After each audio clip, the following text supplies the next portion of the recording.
है, मैंने इतने कष्टों से तुझको जन्म दिया है, ये सत्य बात है। इस बात में झूठ नहीं है, क्योंकि यदि हम साइंस के विद्यार्थी हैं तो इस बात को जानते हैं कि जो प्रसव पीड़ा का दर्द होता है वो मानव शरीर की 27 हड्डियों के टूटने के बराबर दर्द होता है। लेकिन इसका मतलब ये नहीं है कि पिता का मोल खत्म कर दें आप। पिता का मोल खत्म नहीं कर सकते। बिना पिता के क्या है, रोटी कहां से खाओगे? माँ केवल बेटे को जन्म दे सकती है लेकिन रोटी नहीं दे सकती। वो बाप अपने बच्चों को गरम रोटी खिलाने के लिए हमेशा रात को 10 बजे ठंडी रोटी खाता है। इस बात पे ताली आनी चाहिए। देखो एक कवि जो है जाती है, बाप का प्यार दिखता नहीं है, बिना आग पर तपे कोई सोना आभूषण बनता नहीं। बिना आग पर तपे कोई सोना आभूषण बनता नहीं है। 4 पंक्ति और देता हूं, फिर आपको कविता से जोड़ता हूं। इस कलयुग में कहां पिता को पुत्र का प्यार मिलता है। इस कलयुग में भैया मेकअप रूम से आवाज आ रही है, सबसे अनुरोध है शोरगुल में कविता नहीं पढ़ी जाती है, क्योंकि बच्चे भी यहाँ उपस्थित हैं, इसलिए शोर होना स्वाभाविक है। लेकिन स्टाफ से मेरा अनुरोध है कि आप उसको शोर को थोड़ा सा रोकने का प्रयास करेंगे। इस कलयुग में कहां पिता को पुत्र का प्यार मिलता है। पिता तो मिल जाएंगे बहुत दशरथ से। अंतिम लाइन को मुझे भरपूर ताली दे देना। पिता तो मिल जाएंगे बहुत दशरथ से, पर राम एकाध ही मिलता है। पर पुत्र राम एकाध ही मिलता है। कुचैले कपड़े खुद ने पहने, मैले कुचैले कपड़े अपने बेटे को राजा सा बनाया। खुद ने पहने मैले कुचैले कपड़े अपने बेटे को राजा सा बनाया। खा करके प्याज से रोटी बच्चे को हमेशा अच्छा खिलाया। बाप ने कभी नहीं देखा अपने पांव के छालों को। अभी रुक जाओ, सब्र रखो, जिस टाइम तंत आएगा आपकी ताली अपना आप उठ पड़ेगी। खुद ने पहने मैले कुचैले कपड़े अपने बेटे को राजा सा बनाया। खा करके प्याज से रोटी बच्चों को हमेशा अच्छा खिलाया। बाप ने कभी नहीं देखा अपने पांव के छालों को। खेत की रेहे लगकर एड़ी में पड़ी दरारों को। खेत की रेहे लगकर, आप जानते एड़ी फट जाती है तो चकौर की, बच्चे जानते हो चकौर की रेहे, आप चकौर नहीं जानते होंगे। मैंने भी बहुत कम मैं खेतों में घूमा हूँ। हमारे दोनों भाई खूब खेतों में गए हैं, पिता ने तो खैर काम करा ही है, पिता की वजह से आज हम यहाँ हैं। रेहे लग करके एड़ी फट जाती है। खुद ने पहने मैले कुचैले कपड़े अपने बेटे को राजा सा बनाया। खा करके प्याज से रोटी बच्चों को हमेशा अच्छा खिलाया। बाप ने कभी नहीं देखा अपने पांव के छालों को। खेत की रेहे लगकर एड़ी में पड़ी दरारों को। और सुनता रहा बच्चों की खातिर, सुनता रहा बच्चों की खातिर जिल्लत भरी फटकारों को। सुनता रहा बच्चों की खातिर जिल्लत भरी फटकारों को। मेरे बीच में नंदपुर से बाबा बैठे हैं, मैं देख रहा हूँ उनकी नजर सीधी मेरे पे है, और मेरी अभी पंक्ति शुरू हुई है और बाबा भावुक हो चुके हैं। मेरा कविता लिखना सार्थक हो गया। मैं चाहूंगा बाबा आगे बढ़ता हूं। बाप ने कंधे पर बिठाकर बेटे को दिखाया मेला, उसको पहना करके कुर्ता सफेद, खुद ने पहना बिल्कुल मैला। बेटे को कंधे पर बिठाकर दिखाया मेला, उसको पहना करके कुर्ता सफेद, खुद ने पहना बिल्कुल मैला। महीने भर तक नहीं बनाते थे दाढ़ी, महीने भर तक नहीं बनाते थे दाढ़ी। क्यों नहीं बनाते? महीने भर तक नहीं बनाते थे दाढ़ी, क्योंकि पैसा खर्च होगा। बेनाई फ्री में थोड़ी बना देगा, क्योंकि पैसा खर्च होगा। गर मैंने खर्च किया पैसा तो बेटे का सपना कैसे पूरा होगा। घर मैंने खर्च किया पैसा तो बेटे का सपना कैसे पूरा होगा। और मार्मिकता की तरफ लेकर के जाता हूं। उससे पहले आपसे एक चीज पूछना चाहता हूं। एक बड़ा सेल जानते हो, जो रेडियो में बड़ा सेल लगता था, अब तो रेडियो का जमाना खत्म हो गया। उसको सेल को फोड़ करके उसमें प्लास्टिक का सा छल्ला निकलता था, वो याद है? बस इतना बता दो, याद है वो छल्ला? बस फिर मेरी पंक्ति सार्थक हो जाएगी। कभी जब चप्पल टूटी, कभी जब चप्पल टूटी तो उसमें सेल का छल्ला लगा लिया। नई नहीं ली, कभी जब चप्पल टूटी तो उसमें सेल का छल्ला लगा लिया, घर पर पड़े बेकार कपड़ों से, घर पर पड़े बेकार कपड़ों से खेत पर जाने को 2 रंग का नेकर सिलवा लिया। पैंट नहीं थी पहनने को, जो बेकार कपड़े पहने थे उनको जोड़ जोड़ करके अपनी धर्मपत्नी से बोल दिया, भैया जैसा है बस अंग ढकने को तू नेकर बना दे, जैसा भी है, मुझे कोई शादी ब्याह में थोड़ी जाना है, मुझे खेती करनी है। कभी जब चप्पल टूटी तो उसमें सेल का छल्ला लगा लिया, घर पर बेकार पड़े कपड़ों से खेत पर जाने को 2 रंग का नेकर सिलवा लिया। जब रात में सोने की बारी आई, अब आपका मन मानता, जब रात में सोने की बारी आई तो देखा कि एक खाट कम है। जब रात में सोने की बारी आई तो देखा कि एक खाट कम है, मुझे जमीन पर सोना अच्छा लगता है। कौन कह रहा है इस बात को? एक पिता कह रहा है। जब रात में सोने की बारी आई तो देखा कि एक खाट कम है, मुझे जमीन पर सोना अच्छा लगता है, कहकर धरती माता को सीने से लगा लिया, कहकर धरती माता को सीने से लगा लिया। अब एक बेटे ने फरमाइश रख दी, पिता को तो बेचारे को रोटी के लाले हैं। बच्चों जोरदार तालियों से स्वागत करो। बेटे ने जन्मदिन पर बोला, पापा मुझको रिमोट वाली गाड़ी चाहिए। बेटा 2 दिन रुक गया तब प्रोग्राम है। बेचारे बाप ने सोचा यार एकदम से कहाँ से दिलवाऊं, व्यवस्था करनी पड़ेगी। बाप को तो ये देखना होता है कि यार शाम को बच्चों को रोटी कैसे खिलाऊं। अब बेटे ने फरमाइश रख दी रिमोट वाली गाड़ी की। भैया बेटी की जिद, तो 3 जिद सबसे बड़ी मानी गई है, राजहट, तिरियाहट और बालहट। यदि बालक ने कह दिया, एक अनसुईया की कहानी बहुत प्रचलित है, बालक ने कह दिया कि मुझे कुल्हड़ में ऊंट चाहिए, तो उसको रखना पड़ेगा, चाहे मिट्टी के कुल्हड़ में छोटा सा ऊंट रख दो, लेकिन बच्चे की जिद पूरी करनी पड़ती है। पिता बहुत चिंता में। बेटे ने जन्मदिन पर बोला, पापा मुझको रिमोट वाली गाड़ी चाहिए। बोले, बेटा 2 दिन रुक जा तब दिलवाऊंगा, फिर तेरे संग उसको मैं भी चलाऊंगा। लेकिन बच्चा अपनी जिद पर अड़ा रहा, लेकिन बच्चा अपनी जिद पर अड़ा रहा। ना खाई रोटी ना पिया पानी, खाट में वो पड़ा रहा। बेटे को ऐसा रोते देख, बेटे को ऐसे रोता देख उसका अंतर मन भराया। किसका? एक पिता का अंतर मन भराया कि यार अब क्या करा जाए। बेटे को ऐसा रोता देख उसका अंतर मन भर आया। सामने रखी रोटी लेकिन टुकड़ा एक न खा पाया, सामने रखी रोटी लेकिन टुकड़ा एक न खा पाया। उठा तभी और एक दोस्त के पास गया, उठा तभी एक दोस्त के पास गया। कुछ पैसे हो तो दे दे भैया, कुछ पैसे हो तो दे दे भैया, एहसान न तेरा भूलूंगा, अगर जिंदा रहा तो तेरा एक एक पैसा दे दूंगा, अगर जिंदा रहा तो तेरा एक एक पैसा दे दूंगा। भैया वो बात, भैया या तो इसको ठीक कर लो या मैं कविता बंद कर दूं।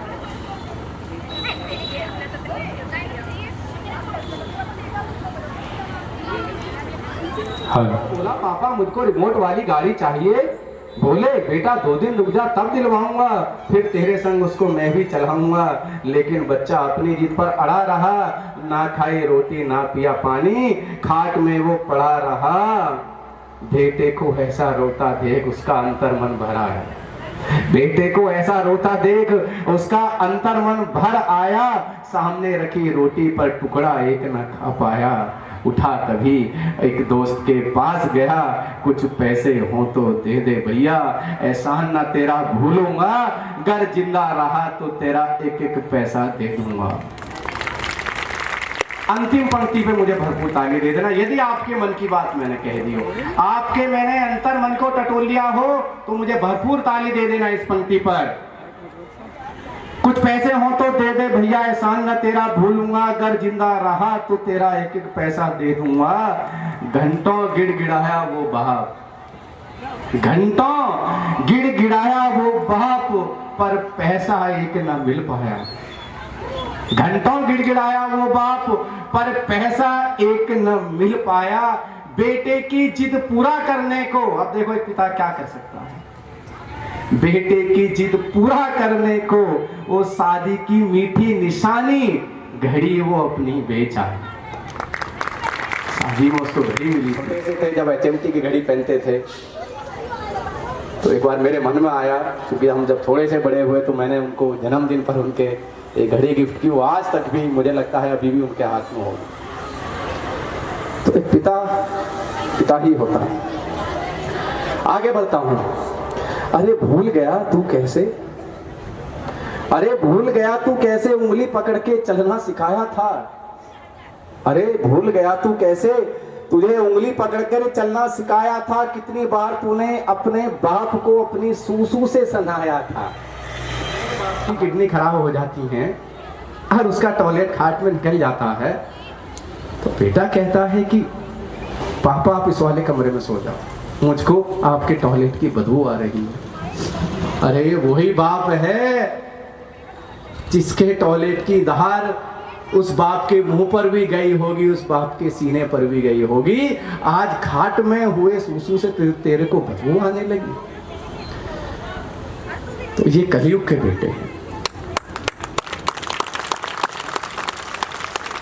अरे भूल गया तू कैसे उंगली पकड़ के तुझे चलना सिखाया था, कितनी बार तूने अपने बाप को अपनी सूसू से सनाया था, न जाने कितनी बार तेरे लिए खिलौने लाया था, न जाने कितनी बार तेरे लिए खिलौने लाया था, तेरे चक्कर में न जाने कितनी बार अपनी बेटी को धमकाया था, न जाने कितनी बार कि बेटा गुस्सा ना हो जावे। कैसे बाप सोचता है कि यार बेटा गुस्सा हो जाएगा तो बुढ़ापे में कौन खिलाएगा।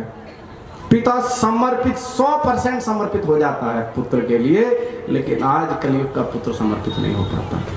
तब मेरी पंक्तियां आगे बढ़ती हैं। तेरे चक्कर में न जाने कितनी बार अपनी बेटी को धमकाया था, पूरे दिन थके हारे शरीर की, और मार्मिक लेके जाता हूं पंक्ति को। पूरे दिन थके हारे शरीर की, तुझे देख के ही तो थकान मिटती थी। पूरे दिन थके हारे शरीर की, तुझे देख के ही तो थकान मिटती थी। अरे ओह पागल लड़के, तुझ में ही तो उनकी दुनिया बसती थी। अरे वो पागल लड़के, तुझ में ही तो उनकी दुनिया बसती थी। आज बाप को सालों हो गए। बहुत कड़वी पंक्ति देता हूँ।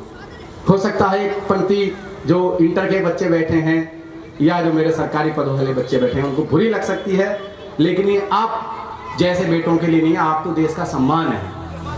ये उन बेटे के लिए है जो बेटे के नाम पर कलंक है, उन बेटों के लिए मेरी ये पंक्ति। आज बाप को सालों हो गए फटी पुरानी धोती में, आज बाप को सालों हो गए फटी पुरानी धोती में। अरे बेटा घूम रहा मनाली प्रेम का की गोदी में, बेटा घूम रहा मनाली प्रेम का की गोदी में। जिस बाप ने बेटों के लिए गधे की तरह कमाया था, जैसे गधा कमाता है, जिस बाप ने बेटों के लिए गधे की तरह कमाया था, जेठ की कड़कती धूप में पसीना बहाया था, जिसने कभी नहीं देखा कि मेरी पत्नी कहां पड़ी है।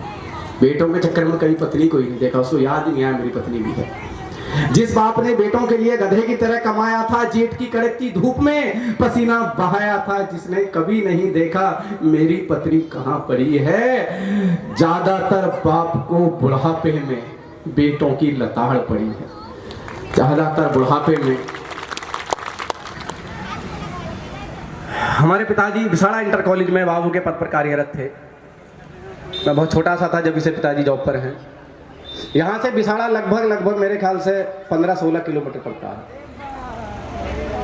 उन्होंने साइकिल की वजह से ही तो मैं यहाँ हूँ, या आज आप यहाँ इस प्रांगण में बैठे हैं, या मैं गर्व के साथ कह सकता हूँ कि हमारे विद्यालय को आज 15 साल हो गए। वो किसके दम पे हुए? सिर्फ पिताजी के दम पर हुए।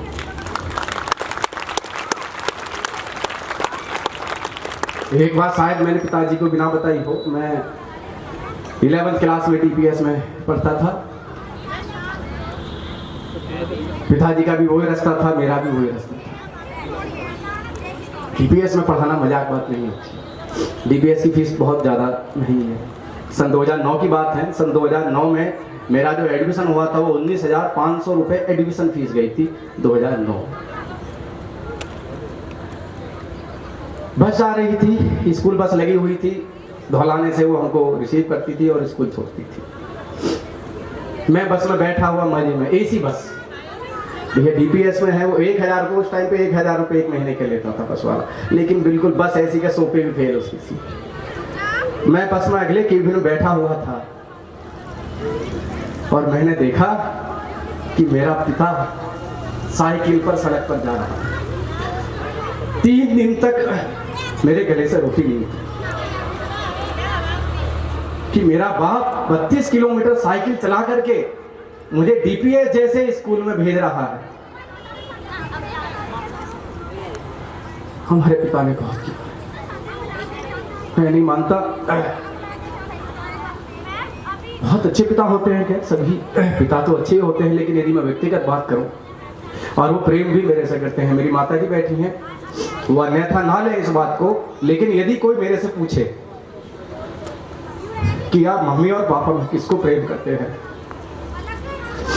तो मैं छाती पर हाथ मार के कहूंगा कि मैं अपने पिता से प्रेम करता हूं।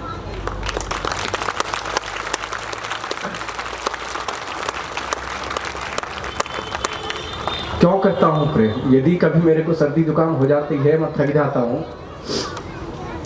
तो मेरे पिताजी कुंवारेपन पे भी और जब शादी हो गई है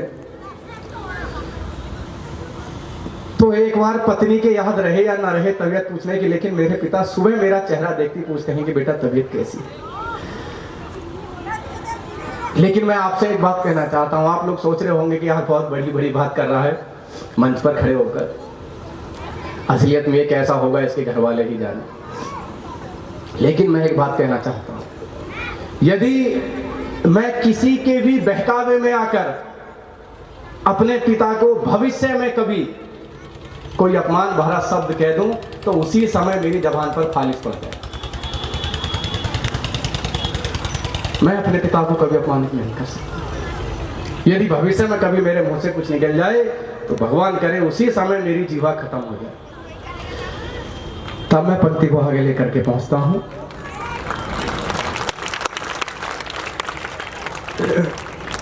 जो बाप कभी अपने हाथों में चीजें भरकर लाता था, जो बाप कभी अपने हाथों में चीजें भरकर लाता था, तेरी हर किलकारी पे मंद मंद मुस्काता था। जो बाप कभी अपने हाथों में, आप भी देख रहे होंगे आपके पिताजी जो है चीजें लाते हैं, आप 1 मिनट में कह देते हो पापा जलेबी चाहिए, ये चाहिए, वो चाहिए, लेकिन कभी सोचा है कि हे पिता कैसे सामान इकट्ठा करता है आपके लिए? जो बाप कभी अपने हाथों में चीजें भरकर लाता था, तेरी हर किलकारी पर मंद मंद मुस्काता था, जिस बाप ने तेरे मंद मंद मुस्काता था, जिस बाप ने तेरे लिए ही अपना जीवन वार दिया, जिस बाप ने तेरे लिए ही अपना जीवन वार दिया, उसको वृद्ध आश्रम भेजकर तूने जीते जिंदा मार दिया। उसको वृद्ध आश्रम भेजकर तूने जीते जिंदा मार दिया। और अंतिम 4 पंक्तियां मुझे भरपूर तालियों के साथ विदा कर देना यदि आप मेरी पंक्ति आपके मन को छू गई हो। बाप क्या कह रहा है? अंतिम बेचारा क्या करे, वो थका हारा इस बात को कह रहा है कि शायद मैंने किसी जन्मों के पापों को भोगा होगा, शायद मैंने किसी जन्मों के पापों को भोगा होगा, इसीलिए मेरे साथ ऐसा हुआ होगा। सुनना नरेंद्र, मेरे सामने आप बैठे हैं। शायद मैंने किसी जन्मों के पापों को भोगा होगा, इसीलिए मेरे साथ ऐसा हुआ होगा, लेकिन मेरे लाल तू इतना सुन ले, लेकिन मेरे लाल तू इतना सुन ले, जो हाल आज मेरा है वही हाल कल तेरा होगा, वही हाल कल तेरा। बहुत बहुत धन्यवाद, आपने इतने मन से और अपने इतने धैर्य के साथ मेरी कविता को इतना प्यार दिया। बहुत बहुत